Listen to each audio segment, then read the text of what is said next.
সব জায়গায় নিজের ওস্তাদি দেখাতে নেই, বেশি ক্রিয়েটিভিটি দেখাতে গিয়ে যে কি সর্বনাশটা করেছি একবার দেখো। শেখার তো কোনো শেষ নেই বলো। আমিও নতুন নতুন ভিডিও দেখে জ্ঞান অর্জনই করছিলাম, আর তার পরের রেজাল্টই এই সর্বনাশ। তোমাদের মনে আছে আমি দুটো ইনকা গাদা গাছ বসিয়েছিলাম? তাদের অবস্থা দেখে আমার নিজেরই এখন হাসি পাচ্ছে। আগে ভালোটাকেই দেখায়, এটার সাথে কোনো এক্সপেরিমেন্ট করিনি, ছোট্ট একটা প্লাস্টিকের পটেই বসিয়েছিলাম। ফুলের সাইজ বা ফুল মোটামুটি ঠিকই আছে, কিন্তু এর পরের গাছটাকে দেখো। কি এক্সপেরিমেন্ট করেছি সেটাই বলছি। একটা ভিডিওতে দেখেছিলাম ইনকা গাদা যত বেশি পিঞ্চিং করবে তত বেশি ফুল হবে, তাই প্রথম দিকে আসা সব কুড়িই আমি কেটে ফেলেছিলাম। আর তারপর যখন ফুল নেওয়া শুরু করলাম তখন ফুলগুলোর এই অবস্থা।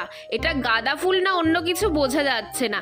বেশি ফুল তো দিল, কিন্তু ফুলের অবস্থা দেখে সবাই হাসছে।